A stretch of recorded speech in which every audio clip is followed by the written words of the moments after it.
Good evening everyone, I'm Nuskadamo and this is my third, I think, devlog dedicated to what you are now gonna be calling SKULLFracture World 2. It's not going to be Wrestling Serial Redux, it's not going to be SKULLFracture 2 World Tour, it's just SKULLFracture World 2. And right off the bat you can see, compared to my last main menu screen, there's been a few additions. For example, in the background it's very blurry, but you can see two AIs fighting each other. And the reason the screen is so blurry is because those AIs right now are not very good. They get stuck a lot on the ropes, but when I will improve the intelligence, I will, make it easier to see for the viewer. Another thing I did was giving you a profile name,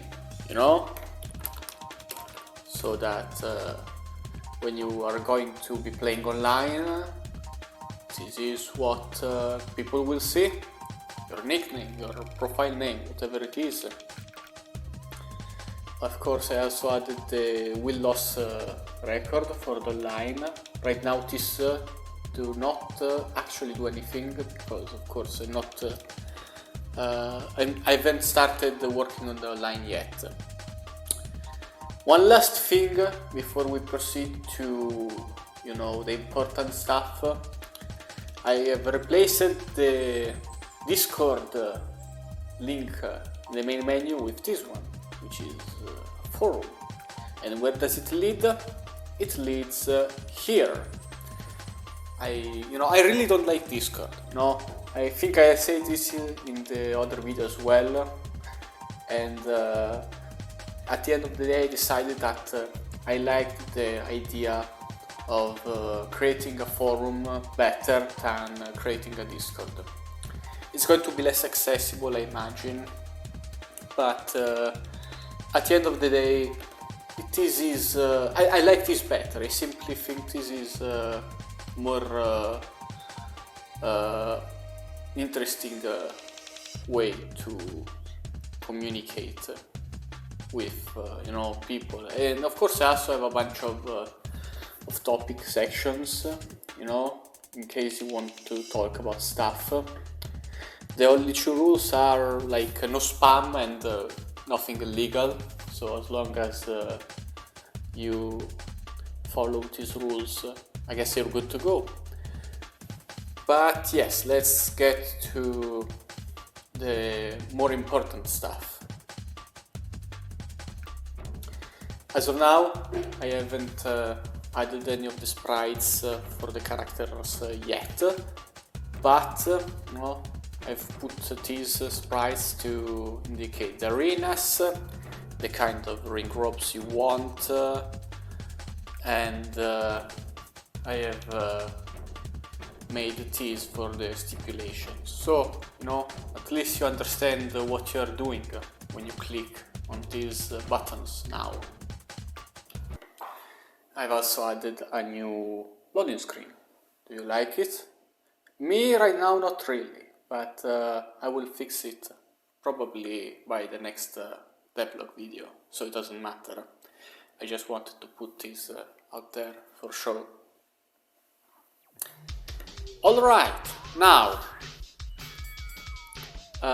you may be distracted by the very blocky lights, but what you may not have noticed is that I have added some post-processing effects to the game.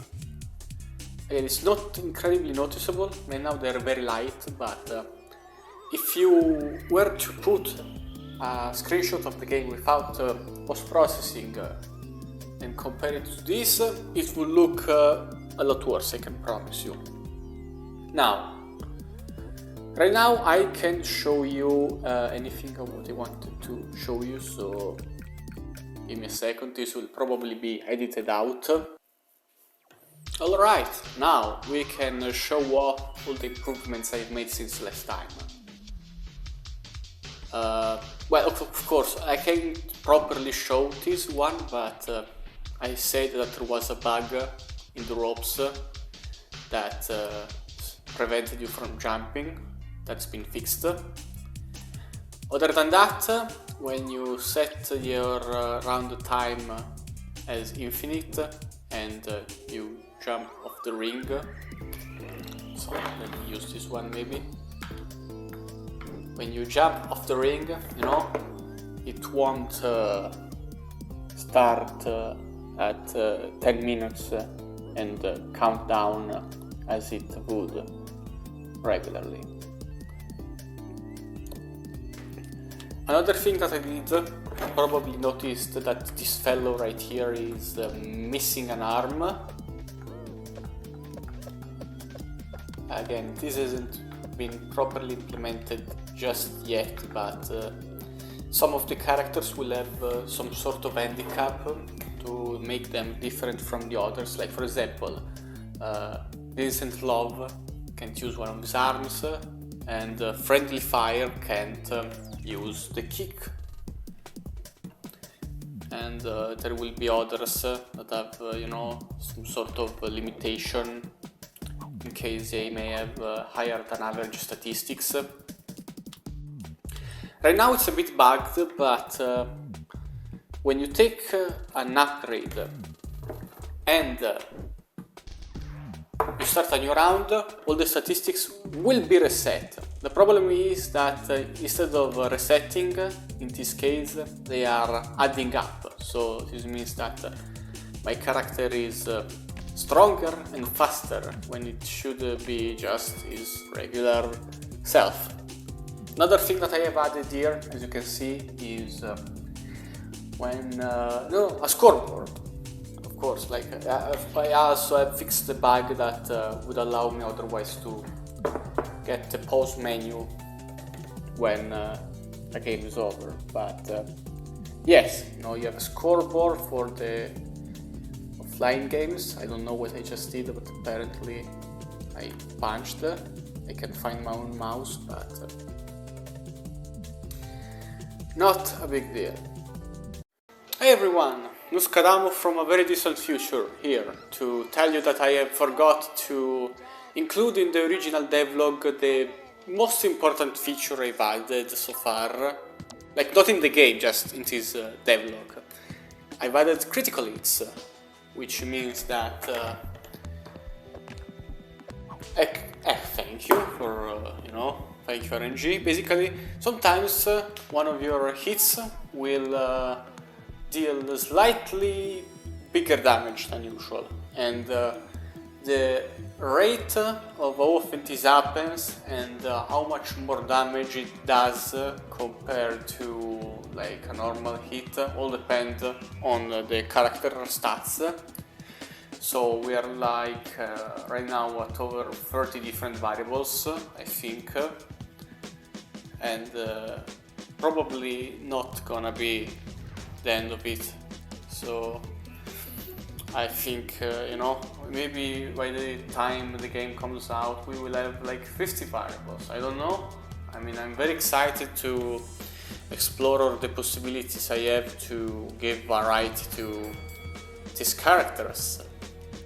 But yes, back to regularly scheduled programming. So, I have generally done a bunch of bug fixing since my last devlog. There isn't really a whole lot of fancy stuff outside of what I showed you so far, but I want to make sure that by the time I have another devlog on the way, that I will have at least something from the campaign to show off, and of course I will start, watching tutorials about how to do online multiplayer. But as of now, this is everything that I have to say. I hope you liked the devlog, and see you next time.